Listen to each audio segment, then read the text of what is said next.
So something like the work Day In, Day Out has a number of internal references.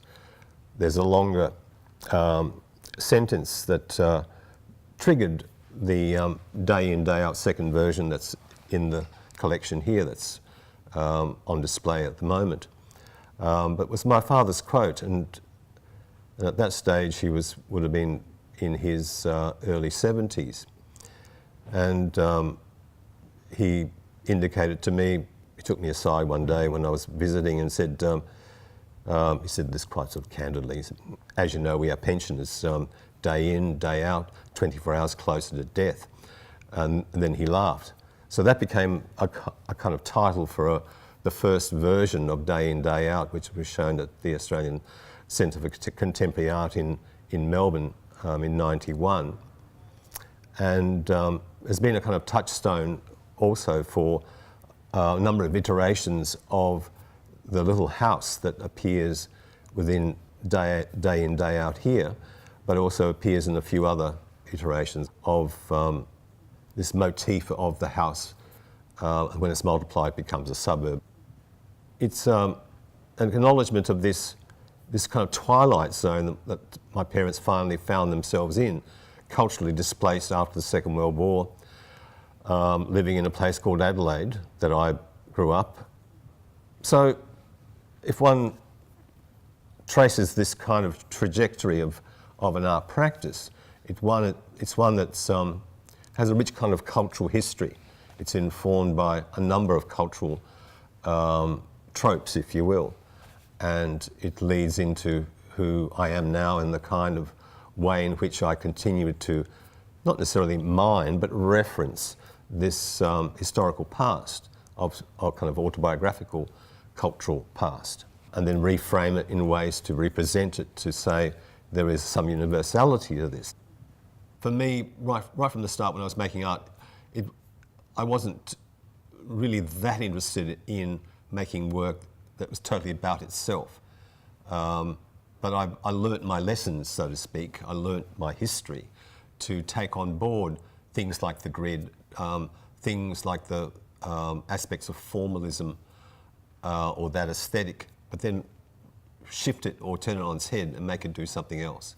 With the way Day In, Day Out is set out, obviously the theatre light already gives it away. It's a theatre light. It's not a conventional spotlight. It's not a museum spotlight. It's got its own stand.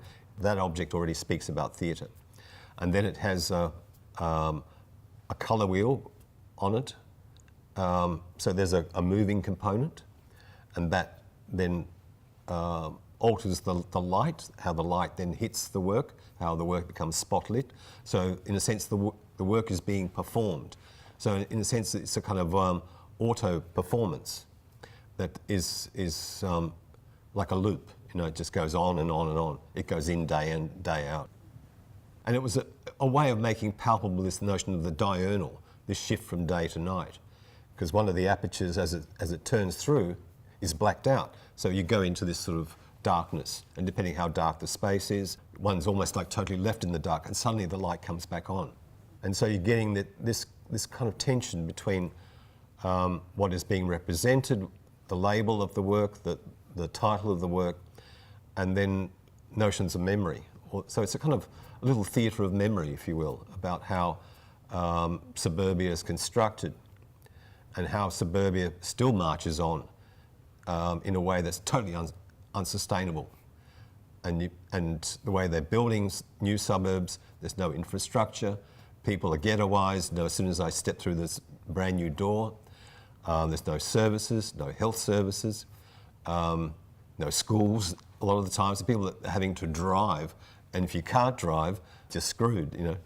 The kind of legacy of the Australian dream is really turning into a nightmare. So this work, this Day In, Day Out second version, really, has this kind of psychological and emotional layering, I think, that speaks about this pathos that's kind of so pathetic.